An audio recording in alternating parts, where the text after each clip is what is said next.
Cursed episode 9.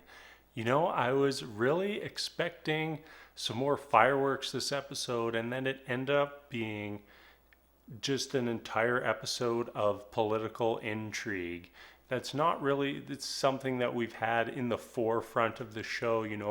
We have had the different factions moving about, but not to this level. We see the paladins posturing with the Pendragons, and then at the end, like making a deal with the Vikings.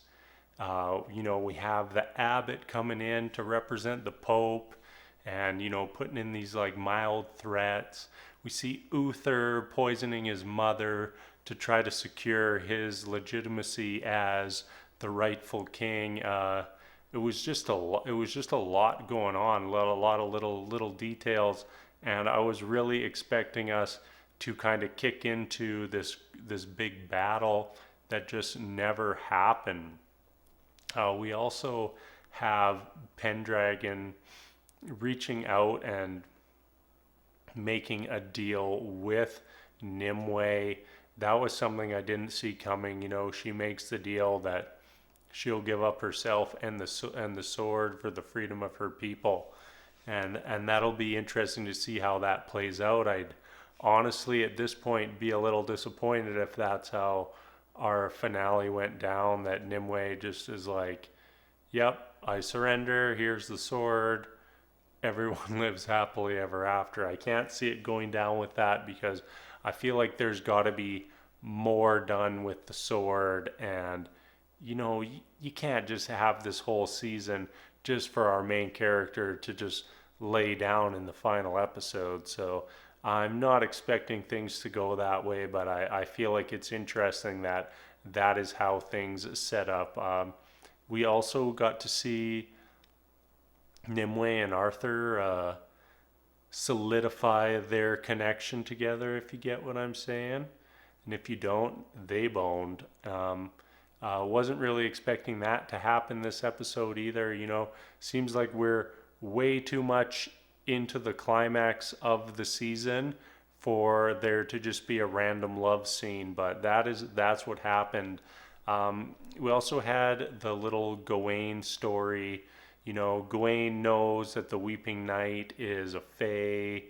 The Weeping Knight goes to Gawain and says like, hey man, like why didn't you rat me out? And Gawain says, we're fae, we're brothers. And then we kind of start to see other little elements that just go to solidify that, even though the paladins like having the Weeping Monk work for them, he will never be one of them, and could be one of the pieces that ends up flipping the script in our final episode.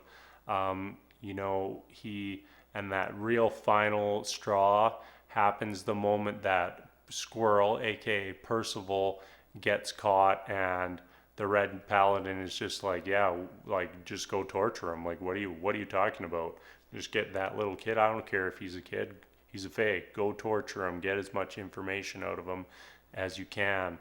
And I feel like that is going to be what pulls the Weeping Monk over to the fae side. So that'll be interesting to see how that plays out. We're also kind of set up for possibly the Vikings and the Red Paladins going to battle with the Pendragons.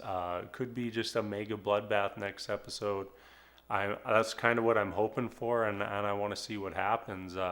Other little thing they just kind of slipped in there is that Merlin is definitely still afflicted by that poison, and doesn't seem like he's healing from it. So yeah, lots of things to play out in this finale, and I'm really hoping that we don't get warrior nunned and just have the season just end moments before the actual climax. Like if those armies are coming together and they just roll credits, I'm gonna be real mad. All right, I'm gonna be real mad, because that is not the way to end a season of a TV show. And to have all this build up for Cursed, to have that any sort of closure or finality stolen away from us, would not be satisfied right now. So I'm going to hop over, watch that final episode, and I will be back for the final recap. So we will see you soon.